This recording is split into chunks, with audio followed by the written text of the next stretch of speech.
NZ Aerosports, Icarus Canopies, now Gyro.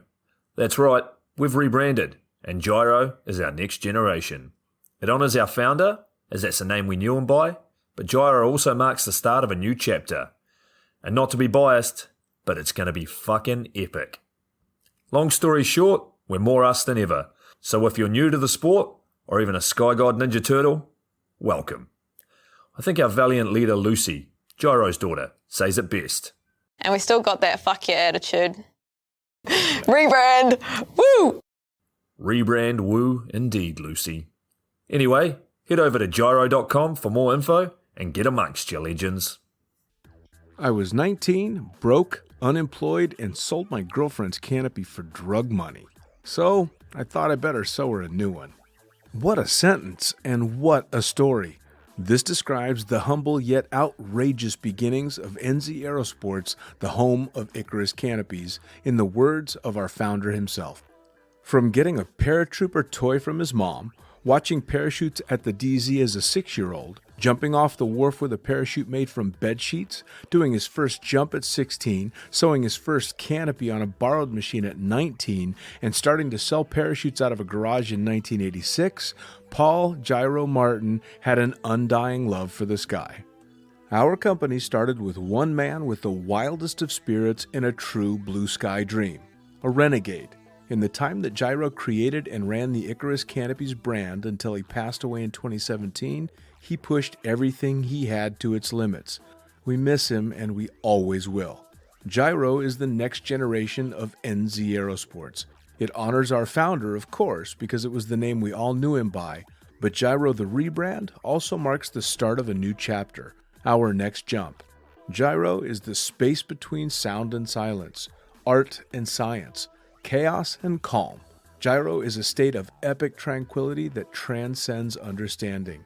That moment, in the door, in free fall, mid-swoop, where nothing but the present exists. A perfect balance of euphoria and thrill.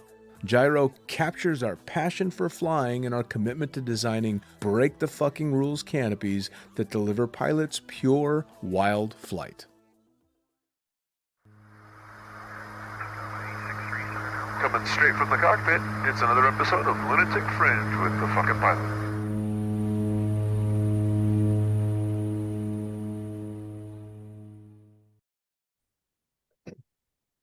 Ready, set, go! Back in the can for another edition of the Lunatic Fringe podcast, and a special treat, a fellow podcaster on the other end of the line. I not only get to talk skydiving, but about talking about skydiving. Who the hell are you, and what the fuck do you do?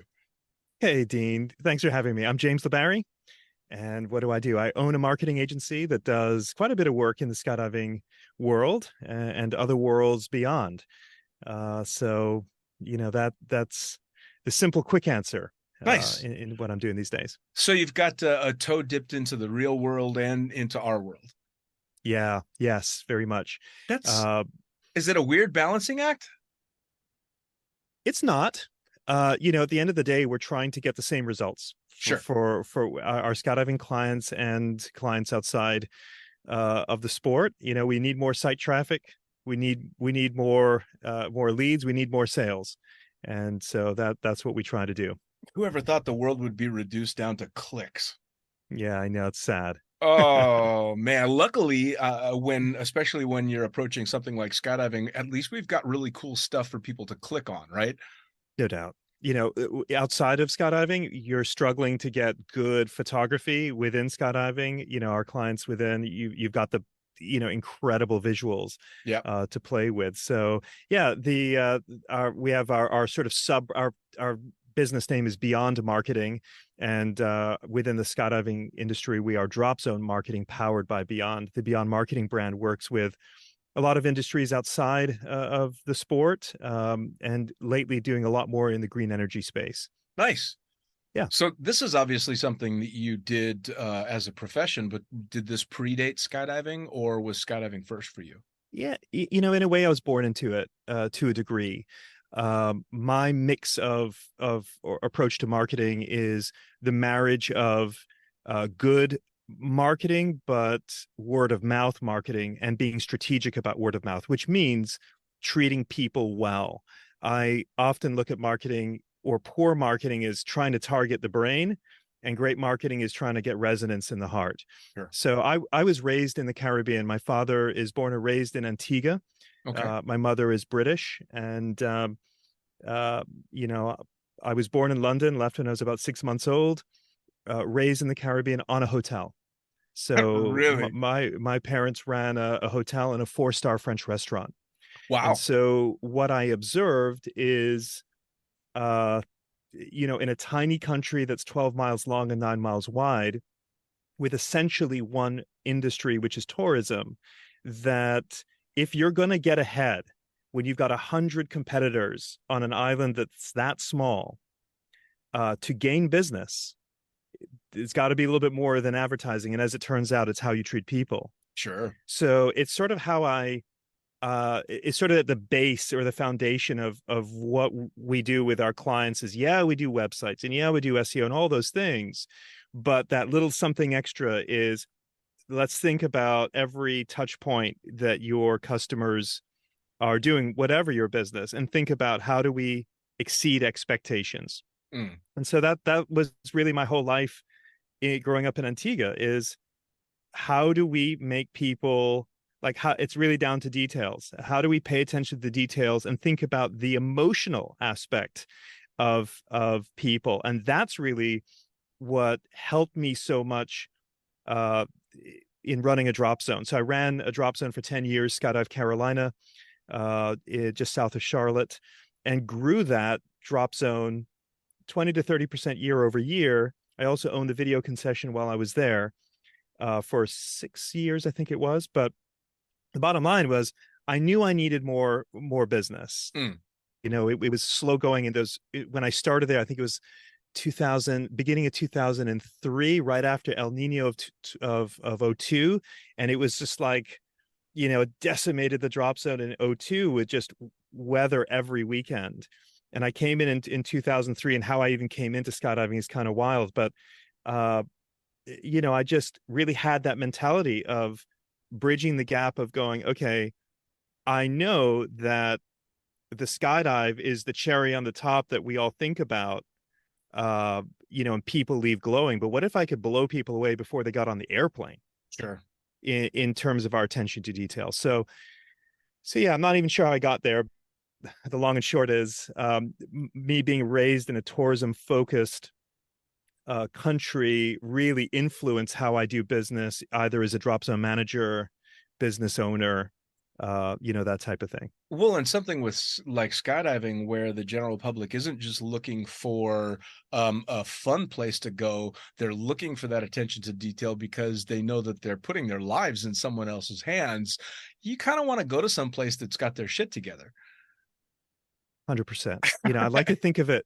I like to think of it as what we need more of is empathy. Sure. And I often, for those that are listening, I just took off my glasses, and I'm putting my glasses on now, thinking of how I was the first time when I went to a drop zone, and I was scared, Yeah. super nervous, and I think about just my heart beating out of my chest, just driving past the road sign out at the front before going into the parking lot, and that's where sort of we need to take ourselves as drop zone operators is, when we look through the lens of that place, that drop zone where we are there every single day, we are completely disconnected of how we were when we arrived there for the very first time. Sure. And it's so important to think back to that very first time. Oh, yeah. And then with that empathy going, okay, this is kind of what we should try to do.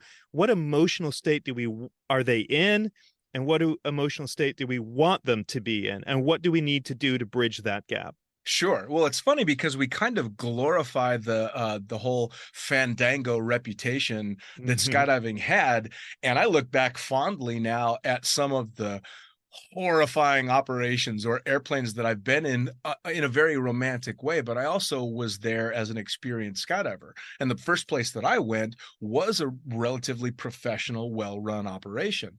So I didn't have to, walk into the hangar with the guy that looked like he had been up for 3 days. And granted, I'd climbed into a duct tape 206, but that was after the fact, right? So looking back now, had I been a first-time student walking into a place like that, I don't know that I would have been too cool with making that first jump.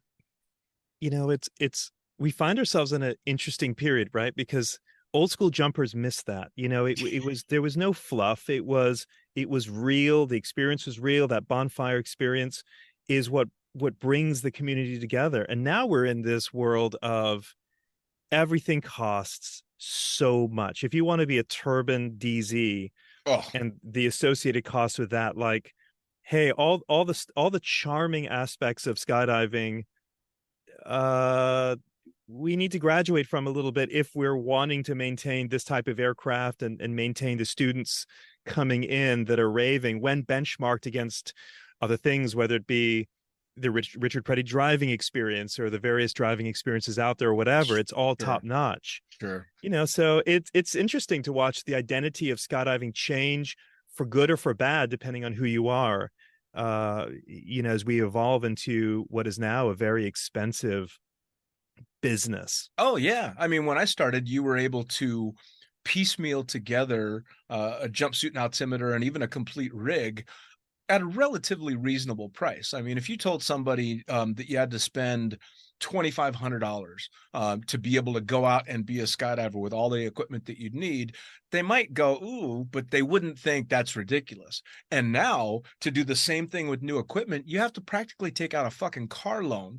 I mean, knowing that I could, to have the equipment that I've become accustomed to jumping for 28 years, spend $10,000 on a new rig is absolutely mind-blowing.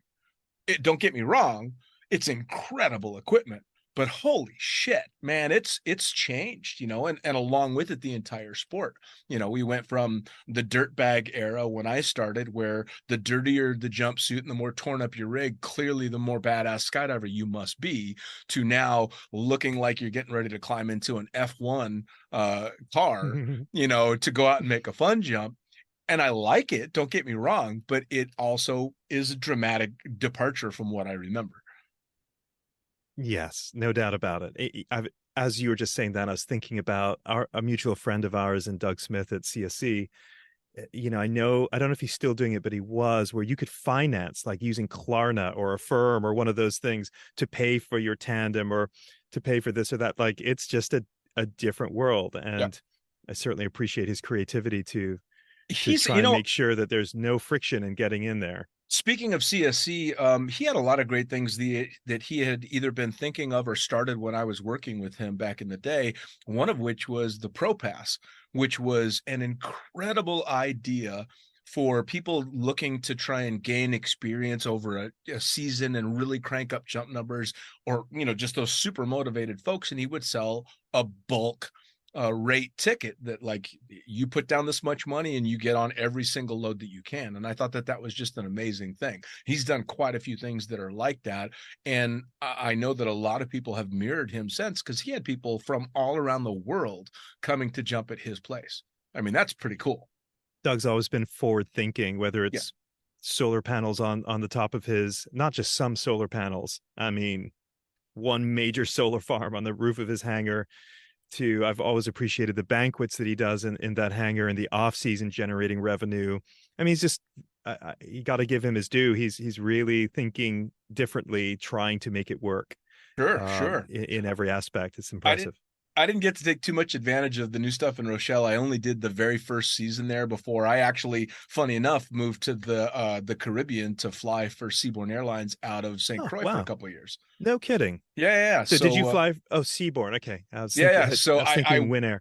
No, I went from flying the Twin Otter for Doug to flying a Twin Otter for Seabourn in between San Juan and St. Thomas, and we did a bit of the BVIs and but not too far down island. That is really fun flying, I have to believe.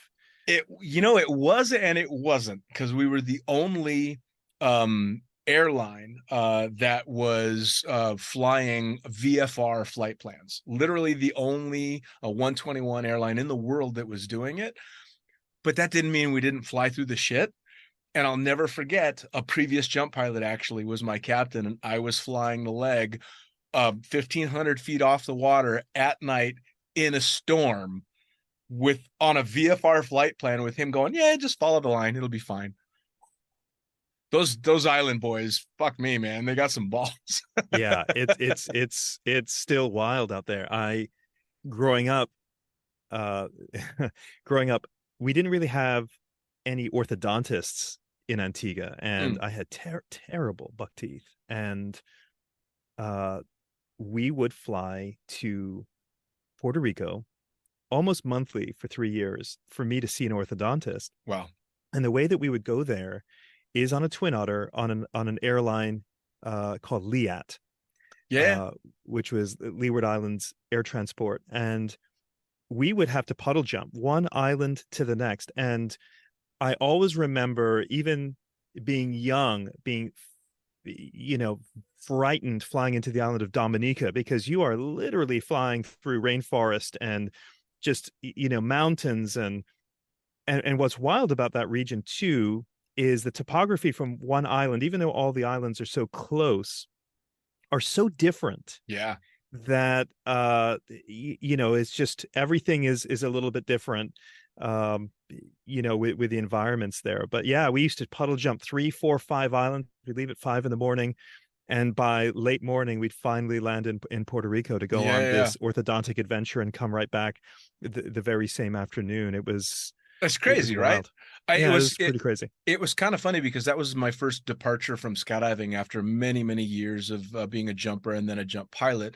And I decided, like a lot of us do, maybe I should at least try and check off the box to the real world and go be a, quote, real pilot. And I did 2 years in that airline, which was as far from an airline as you could imagine.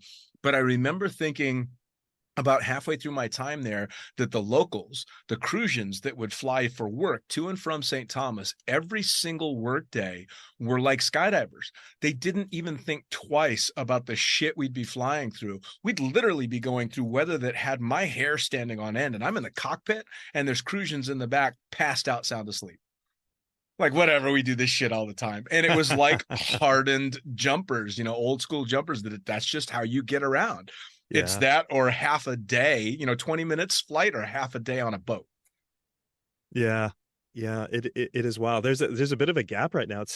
We need another airline to come in that area. It's hard to move around the Caribbean right now, since LIAT basically is defunct and Seabourn has limited operations, I think.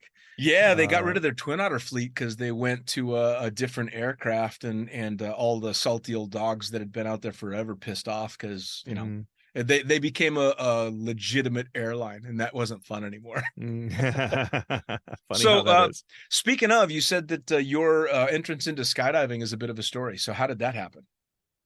Yeah, so what brought me to America really was I had an early penchant or talent for golf, and I had this desire to see where I could take that. And I ended up coming to high school living with the one American in my family who lived in South Carolina, and lived with them for 3 years, playing golf and almost sort of being on a junior golf tour, traveling all over the place. Got a scholarship to a school in Charlotte, North Carolina, played 4 years of college golf, and then after that became a golf pro at a local club. Not good enough to be playing on the PGA Tour or even mini tours, as I quickly realized, as that's a whole nother level. But as a club pro, I was often giving lessons, and our driving range had lights. And it was about 8:30, 9 o'clock. I mean, I remember this so vividly. This is around 2000. And I remember seeing this old, I think it was a Chevy Astro van. And on the side of it, parked in the clubhouse, at the golf club, said Skydive Carolina Parachute Center, with this really old school logo. And I remembered I had a childhood friend from Antigua who had done a tandem in Australia, And I was like, man, I am so scared of this, but I know her. If she can do it, I can do it. And I left my business card on the front windshield of this old beat up Astro van, which still is driving around that drop zone today, and just said, hey, I'm interested. Would you leave a brochure in the pro shop? And when I came back in from a lesson, there was a brochure and also a note saying, hey, I'm actually really interested in golf lessons. I've been struggling at golf for 19 years. And that moment, I mean, if on my podcast, I like to talk about crossroads moments. That me placing the business card on the windshield was the crossroads moment for me, because had I not done that action, I'm not sure where my life is today. So fast forward, I make a tandem skydive with my friend Danny Smith, who's now my golf student. And I just, like everybody, I landed from that jump and I was like, I have got to do this again. And Danny was happy. The DZO of Skydive Carolina, Danny Smith, has been the DZO there for over, I think, 35, 6, 7 years ish. So he's been, it's been going since 1986. He was very happy with, our cadence of teaching. And on our third playing lesson, he got a hole-in-one. And that sort of just sealed it. Now, pure luck, he gives me more credit than I should get. But suddenly we had a relationship. And through the course of 3 years, we had a barter trade. I was teaching him golf, and he was allowing me to come down to the DZ and jump for as much as I wanted. Wow. So I went through AFF, and then, as a licensed skydiver, was just down there as much as I could when I wasn't at the golf club. And then it became very political at my golf club. And I was on a work visa, I can't remember. I think it was whatever the work visa was. Sure. And H-1B is what it was. And I was tied to the golf club. And through some politics and drama, I became so fed up there that I decided that I would leave. But it was pretty scary, because certainly then golf pros were a dime a dozen. Would someone pick up my visa? Because there is some financial aspects that the club would need to pick up. So I go down to the PGA trade show down in Orlando, and I take Danny with me because he's such a golf junkie. And this trade show is enormous. I mean, anything and everything that has anything to do with golf is there. And I took so many interviews, interview after interview after interview, and I got nothing. Nobody wanted to talk to me. I was just too much trouble with my paperwork and baggage. Sure. And, I'm dejected. I'm certain that I'm going to have to go back to Antigua, which is not the worst thing, but it means a life, probably going to be on a boat as a tour guide or running, a tourism operated business. Not the worst thing, but it's not what I wanted to do. Sure. So we're driving back up. And like I mentioned, this was by this time, 2002, Danny had the worst weather, with El Nino, and I'm totally dejected. And he's like, look, I need some help. I need some help to help me breathe some life back into this drop zone. Do you want to come work for me? And, it was for a very little amount of money at the time. But it was a lifeline. Sure. It's like, yes. Sure. So, I jumped on that opportunity, and I viewed the drop zone working there almost like I viewed running a club. Is all the fun jumpers, they're my members, and I need to take care of my membership. And, I need to get more rounds of golf. I need more skydives to be made by tandems. And that was the mentality. And then let me mix in this whole thing from being raised in the Caribbean of let's try and blow people away by how well we treat them. Sure. And not just be like being polite and nice, but like, let's make this scientific. Like, how many interactions are there between booking a tandem and driving out the door? Most drop zones is 43 points of interaction. So I'm like, oh, okay, we got some work to do. We got to improve. There's a lot of areas for improvement. And that's kind of how it went. It's funny that golf was your lifeline into skydiving for a number of reasons. One, because that was always the old joke. If you're no good at skydiving, you better take up golf, right? So it's kind of funny that golf is what got you into it. That and some Yeah. of my favorite memories in skydiving from Cross Keys, which of course I've talked about a billion times on the podcast.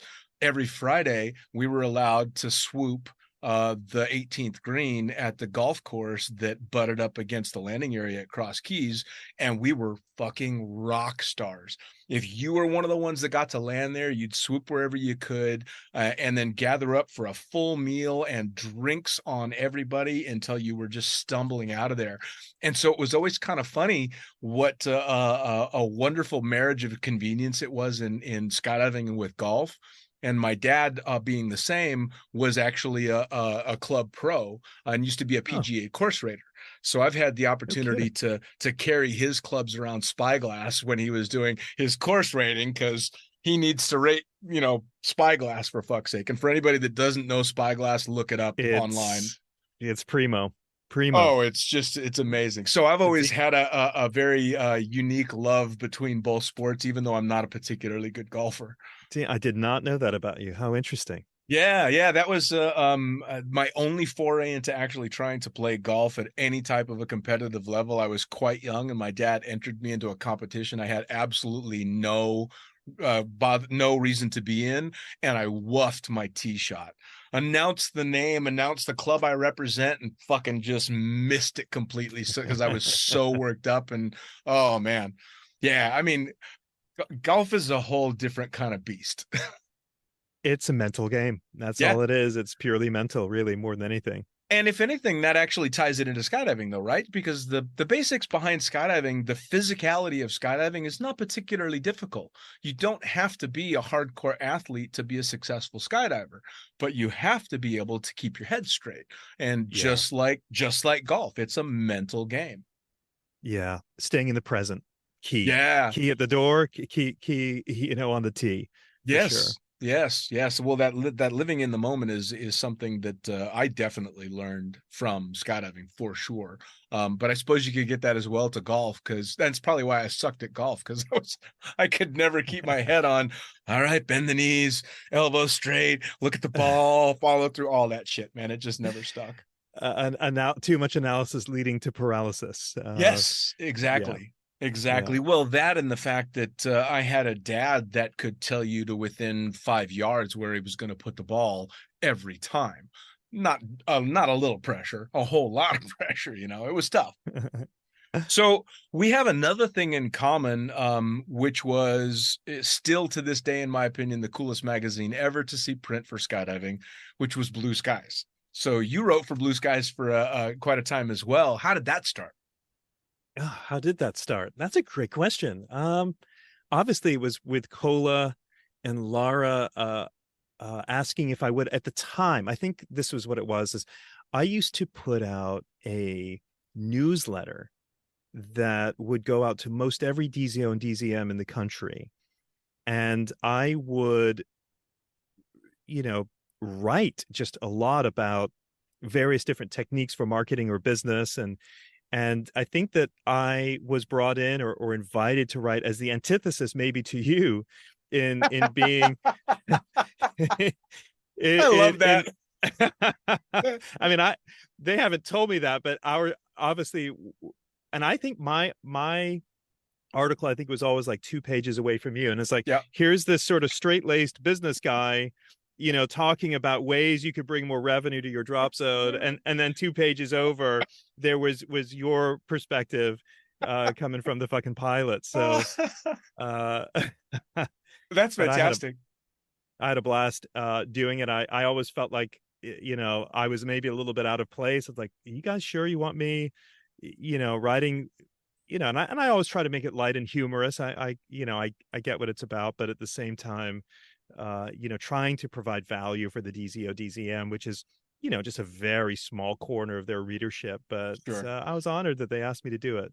Well, that was one of the wonderful things about the way that they did that magazine, right? Is they took the best of the parachutist kind of mentality and the best of the skydiving magazine mentality, and put their own spin to it. And they catered to a group of skydivers that maybe had gone unattended up until then. They, parachutists would never talk about base jumping at all, and I understand why. And Skydiving Magazine would kind of go too far the other direction. And Laura and Cola found that wonderful balance in the middle. And they'd have people like you writing that would give a more leveled perspective. And then they'd have me getting hate mail for the magazine every once in a while because I maybe crossed the line here and there.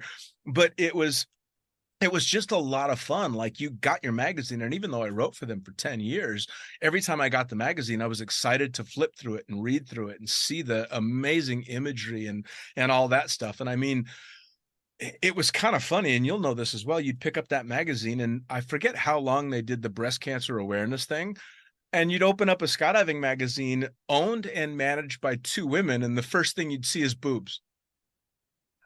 I mean, and then Cola would be stoking the fire going, talk more shit, say more about boobs. To their credit, they knew their audience. Yep. And the different types of people within our audience, and they catered to all those different types of people with, folks like me, folks like you. Absolutely. I miss that. That was, I remember too, when it came out, it was, I think it was shortly after Skydiving Magazine ended, and there was a gap. It's like we were missing the voice of the skydiver, and they were the voice of the skydiver through all their various different writers. It was really fresh. I'm sorry that it's not around anymore. Yeah, it was so much fun. And I mean, it definitely had its time, I guess. For as bummed as I am that I don't get to write for them anymore, it's also become a pretty politically charged world in which the fucking pilots articles probably don't sit so well. Like, I would have had to change a lot of the joking stuff that I wrote about, which I would not have wanted to do. I mean, all things in their time. And when I published the Lunatic Fringe book, and I was not only compiling it for the actual print version, but reading it for the audiobook, I was flinching. I'm like, oh my God, I can't believe that I wrote this shit and that someone printed it. It was hilarious. And my favorite thing that Laura ever did was I had put out an article that really made a reader angry, so much so that she wrote like a 3-page essay on all the different reasons that she hated me. And Laura, wanting to make sure everybody's voice was heard, printed it. Published it. Yeah, I remember that. And I loved that she did that because, first off, I thought, my warped sense of humor, I thought it was absolutely hilarious that someone took the fucking pilot seriously. But I also really appreciated the fact that Laura, even being pretty on my side for most things, was like, nah, she's got some points. I'm going to print this shit. And it was great because it really showed that, hey, no, we're not a magazine that's going to shove anything down your throat. We'll absolutely hear all sides of it, which was great. Yeah, they were awesome. Yeah, they were awesome. Yeah. Well, that was a good time. Well, and we talked before, both of them have been grinding it out in the sport for a long time, and Cola is still going strong, and she's been a rock star, a behind the scenes rock star in skydiving for as long as I've known her, which is since 2003. I think a lot of jumpers today, because of how many jumpers come in and they're in the sport hard for 4 to 5 years, and then there's an exit. And with that turnover, sometimes you miss some of the influential people. And Cola is one of those, certainly Laura as well with the magazine. But as I mentioned to you, I remember being at Rantoul in the early 2000s for the Free Fall Convention. And I remember meeting Cola then. And to me, I was a young in the business, and I was trying to put together a boogie, and I wanted to get Performance Designs to come. And the concept of that boogie was Family of Freaks. So we were going to pull together the Pink Mafia, the Muff Brothers, the Rodriguez Brothers, the all the Misfit Club fraternity sororities all into one boogie. And here I am bebopping along, just young little thing coming up to Cola, sort of, I hope you'll talk to me. Will you talk to me? I have this idea. And she gave me the time. And, long and short, we ended up putting on that boogie for a few years, and that was a blast, and had such support from Cola. So I always remember her giving me time, because she, I remember the PD tent at or free fall convention was, just slamming like crazy. And what, just to pivot even off of that, somebody that I had such respect for and is no longer with us is Pack and Kathy. I remember seeing Pack and Kathy packing just, uh, you know, tons of rigs, literally with a kid on her back. I don't remember which kid it was, of her kids then, but just going, wow, that lady is so hardworking. She is so hard. And to her dying day, one of the hardest working people I'd met in this sport. I'll tell you what, you kind of, I did not realize that Kathy had passed. I hadn't heard. When did she pass? I want to say roughly 2 years ago ish. Wow. In I believe it was a plane crash. No kidding. She had flown in to, I want to be careful because I don't want to get the details wrong, but if I'm not mistaken, she flew out from a meeting, and I believe her Cessna crashed. I don't know the details of why or what. Oh, that's a shame. Yeah. I actually I went down for a gig, funny enough, for Doug. I flew his Pac 750 down to her operation in Florida, just next to the Georgia line, and was training her. And I'm not sure if it was her boyfriend, her husband. I don't remember. But he was an airline pilot, and I was supposed to train him in the Pac 750 to fly jumpers there. And like a number of airline pilots that I've met before, the concept of flying jumpers was a bit alien. And after a long weekend of trying to work with him, I messaged Doug saying, I can't sign him off in your plane. You're going to have to sign him off. I won't do it. And any other DZO would be pretty pissed off at the training pilot that was bailing on her because I had to go back and fly for Doug for a long weekend.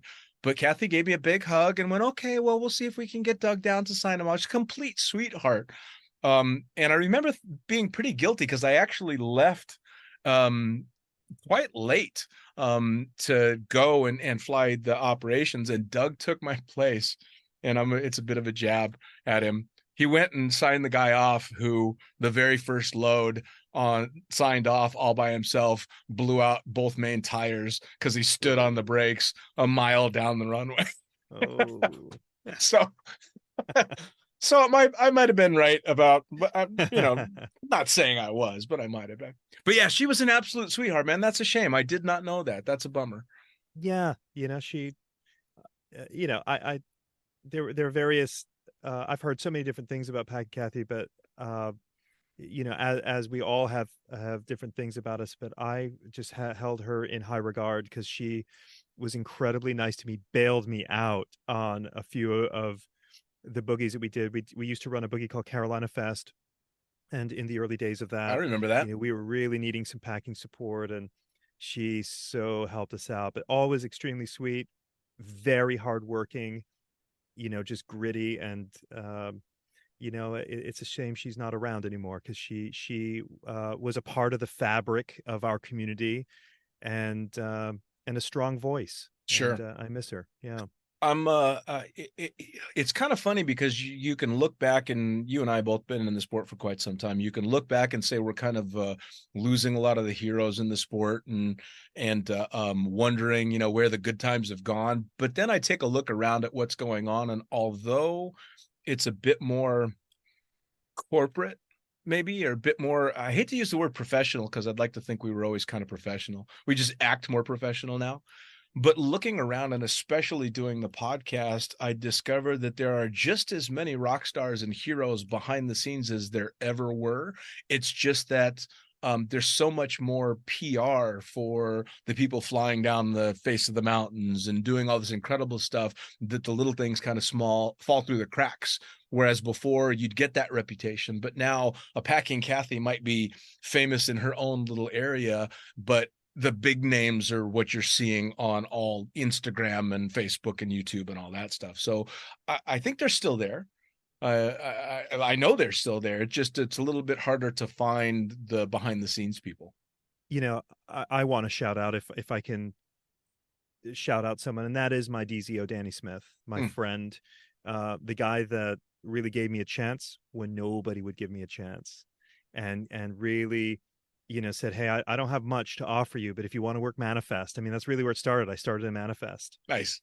And boy, I'll tell you, Dean, I remember on many a November, early December, I usually go home for the winter period, but just going, gosh, what, just sort of daydreaming when it was so cold and the drop zone was empty, going, this place has so much potential.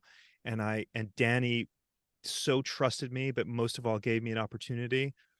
And he's one of those guys that maybe not everyone in the industry knows, but should know. I mean, he's been running a drop zone since 1986. And I can say, having been behind the scenes with him in the trenches during my time there and after, that running a drop zone is so hard. Oh yeah. It is,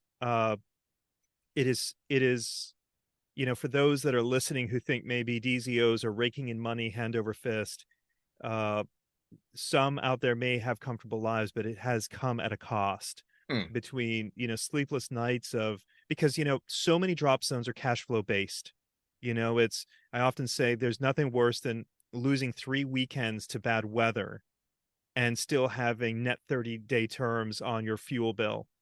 When you've had 5,000 gallons delivered at, multiple dollars per gallon, that is a pressure and a weight that sits on you, and that's not even, and that's just normal. Sure.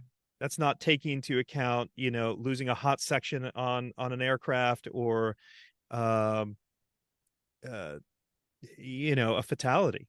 And, having the world scrutinize your drop zone. So, oh man, it's not for the faint of heart. And I just want to give big credit and thanks to Danny Smith, because he's done so much for me and countless skydivers. Sure. And and he's one of those guys maybe behind the scenes that I'm just so grateful for. Well, and the thing too with the DZOs is that even when everything is running smoothly and the business side of things are running smoothly, they still have to deal with us.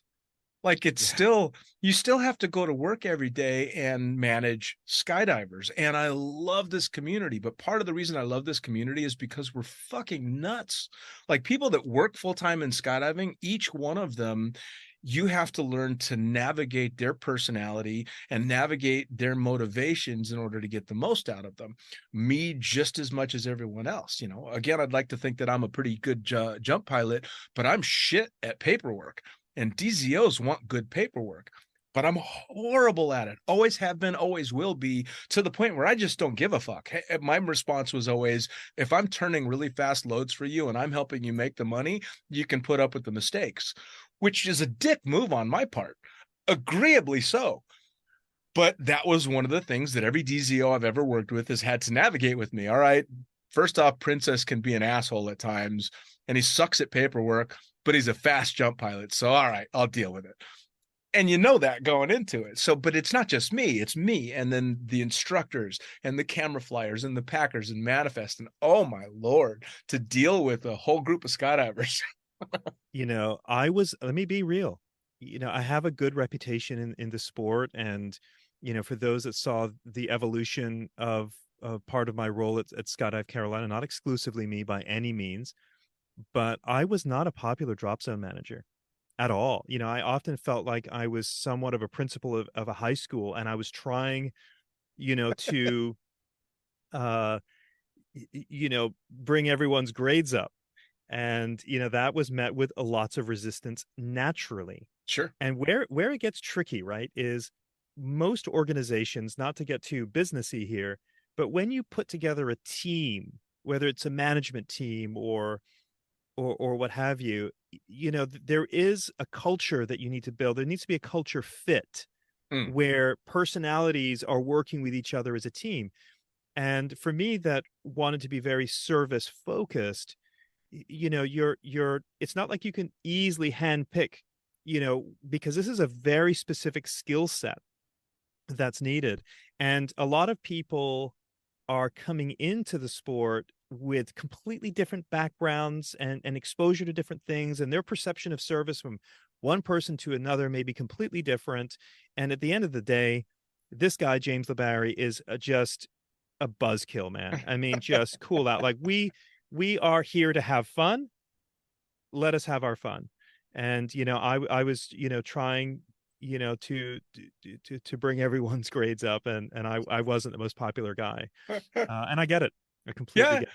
Oh yeah, absolutely. I mean, there's definitely people out there that can't stand me as a jump pilot because I could be quite the taskmaster. I wanted shit done in a safe manner, and go figure, I could be a bit abrasive in the way I might approach someone on things. But I was also the first one to go, sorry if I was a little over the top, or the first one to buy the round of drinks, especially if it's in a situation where it got heated or I got out of line. Mhm. And that's kind of the one thing that I do miss about what I feel is the good old days of skydiving. The glory days was you could blow up and lose your shit and apologize around the bonfire, and it was forgotten the next day. And now it is a very political arena that we're in a lot of places, and the transgressions of previous days don't go to the wayside quite so quickly. Which Yeah. I understand. I get it. I do completely understand. It also, again, you start pining for the good old days, but the good old days are happening right now for some other group. So, No doubt. you know, No you doubt. know, You and I have, you got a little gray and I've got little to no hair, and mine's going quick too. get off my lawn. Those were the good old days. But Mhm. as you say, it is a new era. A new generation is loving this sport. And part of the thing about the community is, I often looked at it like this: is there's a lot of dysfunction in our community, Hmm. just as there is in life. And where you sometimes see that compound is, there's this phase where people that go to drop zones are trying to get away from their traumas, their hurts, whatever's going on in their lives, and they find freedom. Hey, like, my life is crazy, and then I feel present when I leave the aircraft. Sure. And I haven't felt this level of peace or happiness in years. And that's like such a big draw to skydiving. Oh yeah. But then we land, and then, when you have all of that, and I'm not saying this is everyone by any stretch, but I have observed that, then when we get around the bonfire, and you've had a few drinks, and, the high of the jump comes down, and do that year and year and year after year after year after year with the same people, you're going to get some drama. Oh You know what I sure. mean? So but it's part of the fabric, it's part of the beauty, it's part of the ugly, it's all of it. And that Oh is what yeah. makes our community so dynamic, so unique, such a pain in the ass, such an amount of beauty as well. We're all so beautifully flawed. Oh yeah. Provided we don't kill each other, through the journey. Oh, absolutely. The harsh side, the potentially ugly side of skydiving always attracted me just as much as the pretty side of it, right? I mean, it's uh Mm. it's that constant running soap opera because we are such passionate people. If you've chosen to and become a skydiver, you've got some passion in you, without a doubt. I don't know a single skydiver that isn't passionate, regardless of how they show it. Hey, And for a lot of us, we're over the top passionate about everything, not just jumping. And that can make for some really wild shows.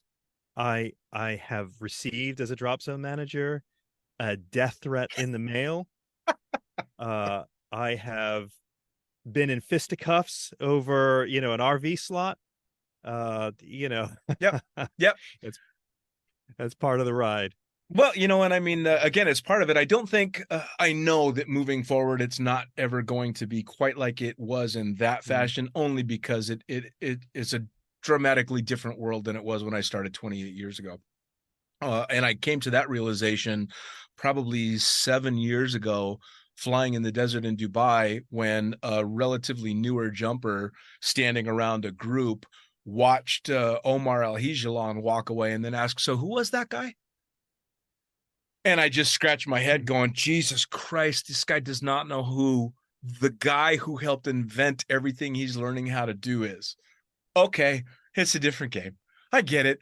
And it kind of washed over me that, oh, all right, I'm kind of irrelevant when it comes to jumping. I'm just another face in the crowd. And so is Omar Al-Hijalan. So I feel okay about that, you know. When people don't know who Olaf Zipser is, you're kind of like, oh, Jesus Christ. That's like not knowing who Edmund Hillary is. And just to say something there is Omar, Craig Girard, and others like these guys are what make our sport so great, because these guys are the most positive human beings I've ever met, who treat you like the star. Yeah. Even though they are the star. Oh, yeah. I look up to those guys so much. Oh, you and I both. And it's kind of funny. And I've told this story a billion times on the podcast. Greg was probably he was definitely one of the first 10 guests that I ever had on the podcast. So before it had gained any traction whatsoever, anybody knew anything about it, Craig didn't hop on a Zoom link with me. Craig had to get in a car and drive through Dubai traffic to sit in a fucking toilet with me. Yes, yeah. I listened to that interview. It was great. Oh my God. And it was so wonderful. I'm literally in that interview. I'm sitting on a toilet talking to Craig Girard. And the entire time we're having this wonderful conversation, I am very aware that I'm sitting on a toilet talking skydiving to Craig Girard and Omar Al-Hijalan and all these people that I got to come sit in a toilet with me to talk about skydiving.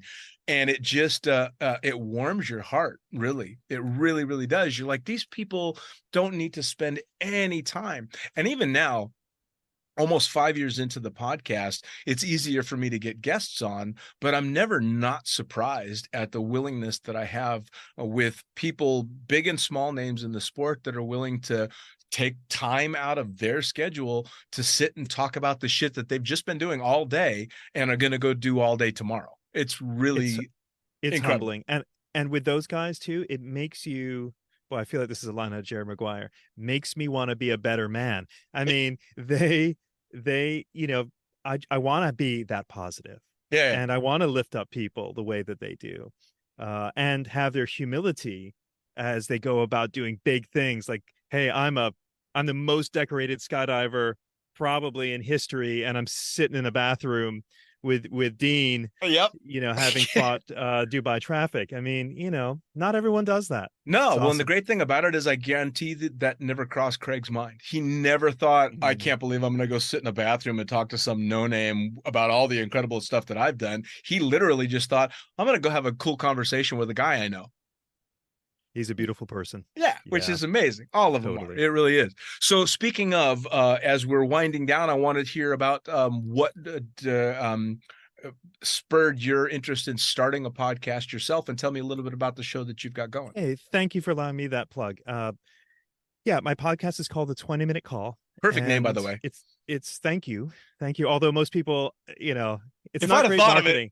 If I'd have thought of it, that's what I would have fucking named it. As soon as I saw that, I'm like, God damn it, I should have thought of that. I felt like the name would resonate with all skydivers, no matter what. We all know about the 20-minute call. But you know what? This is my second podcast. The first podcast I started was really before podcasting was really a thing. It was in like 2007. And I did what was called Skydive Carolina Radio. And I was bringing, whenever we'd bring load organizers through for our various events, Craig and Ileana were some of my early guests. Scott Miller was an early guest of mine back then. So it has been in my heart for a few years to start this. And Melissa Nelson used to work for my agency for 4 years. We had, still do have a wonderful relationship. And during that time, I'd expressed to her, I'd love to put together a podcast. And we talked about actually her and I doing it together. And then when she got to be a national director, she became a little too busy and, moved on from our agency. But it has been just marinating. And finally, I was like, I want to do this. And I'm only going to do this with not paying attention to the downloads as much as I just want to talk to the people I'm curious about. That the people that I've known in the sport. But, as it is at any drop zone, hey, I know Craig Girard, but only in passing, because if you've ever been to a drop zone with Craig or Ileana or Dan BC or anyone, is they're sort of like celebrities, not sort of, they are celebrities in our sport, where they'll walk 10 steps and then they're intercepted. Always. And then when that and then you've got people sort of hanging around to get that next conversation. And I've been wanting to dig in with people I'm curious about, whether they're a big name or not as well known. I just like the way they go about their business, and I want to know why they go about their business the way that they do. Sure. And so, I started the 20-minute call podcast about 2.5 months ago, and so far the feedback's been positive, and it's been so much fun. It literally gives us the greatest excuse in the world to talk shit and shop about skydiving, right? It really is. And especially when you've got names like that and you have access through your years and reputation in the sport to the people that you really want to talk to, it just makes it an absolute joy. I'm sure there's not a lot of money in podcasting. I've noticed this. Yeah, it's definitely an out of pocket kind of thing. I didn't build this studio because I needed a badass recording studio. I built it because I spend a lot of time in here talking to a bunch of skydivers. So it's definitely not something you do as a professional choice unless you're Joe Rogan or somebody like that. Yep. You do it because you absolutely love it and have a blast doing it. And I thought this would be a short-term project, and like maybe I'll do this for a year, and 5 years into it, and no desire to slow down. Even if I had zero sponsorship on the podcast, it's not going anywhere because I want to do it. It's it. Yeah.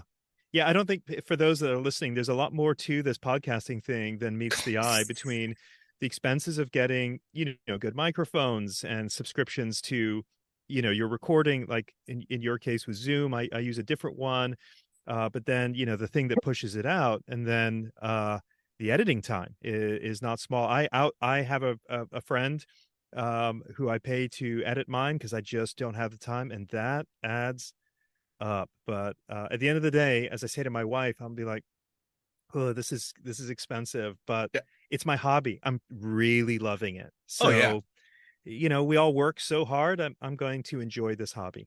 Absolutely. Well, and we're very lucky that we're doing it in a time where people around the world are so easily accessible. I went from Dubai, which, considering most of my guests were from the States, made it problematic if it was only people in Dubai. And now I literally live on the tip of the woods in Finland. So without Zoom, end of show. That's it. It's always kind of interesting when I'm trying to arrange times and I tell people, well, I'm recording out of Finland now. And half of the time it's no response. And the other half it's you're where? I would like to ask you formally to be on my podcast, because I want to know how your journey of how you get to Finland. Yeah, anytime, man. Fascinating. I would be absolutely pleased to hop on board. Like a lot of skydivers, I don't mind talking about my shit. Awesome. Speaking of, while I'm thinking about it, you're going to need to hook me up with your DZO, because it sounds to me like he's got a story to tell and I'd love to share it. He does. I will definitely get you hooked up. He's a really good Southern gent. Awesome. That's worked hard to do it right. Awesome. No, I mean, honestly, we talked about this pre-podcast, pre-recording.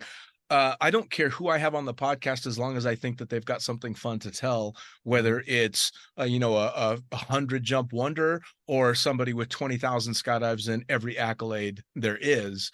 I like the story behind it. And I think both our podcasts get to the core of, I want to know as much what motivates someone to skydive as what they do when they jump. Mm. So tell us, how do we find you on social media? How do we find the podcast? What's the best way to download it? When are the shows out? All that stuff. Yeah. So the podcast, once again, it's called the 20-minute call. It comes out every Monday, basically every Monday at midnight. So it's a weekly show. And you can find it on all major podcast channels, that most that you would subscribe to. So yeah, otherwise you can follow me on Instagram at Amaze the Customer, or on Facebook as James La Barrie. Awesome. So yeah, pretty James, it's straightforward. been an absolute pleasure catching up with you this evening. I know you're just getting started with your day. I, on the other hand, have a coffee mug that's not filled with coffee. So, but it's been a great. Please, I imagine your coffee tastes a little bit better than mine right now. Yeah, it's got a little bit more kick to it. It's not too bad. It's not too bad. But regardless, man, it was a real pleasure catching up with you. I'm going to look forward to the weekly show coming out and really enjoy seeing what comes next. Thank you so much for having me. I really appreciate it. James, you take care. Cheers. Well, there you have it. Another episode of the Lunatic Fringe podcast, brought to you as always by, well, wait, not as always, actually. Brought to you now by Gyro. Formerly known as NZ Aerosports, you'll head to gyro.com for their next level line of canopies. By Pussfoot, the Extreme Sports Collective. Head over to pussfoot.com to check it out. By Summit Parachute Systems, check out summitparachutesystems.com to talk to Jarrett Martin and the gang about kick-ass pilot rigs, rigging courses, and more. By Flyaway Indoor Skydiving, go to flyawaytn.com and check out all the cutting-edge stuff to come. By Pure Spectrum CBD, head to purespectrumcbd.com to check out their wide range of CBD products. And as for us, head to the lunaticfringepodcast.com to listen to any of the hundreds of episodes currently available, hit the link for our YouTube channel, pick up your copy of the Lunatic Fringe book or The Accidental Stripper, and get a sneak peek at upcoming guests. Once again, thanks for listening. We'll see you next time.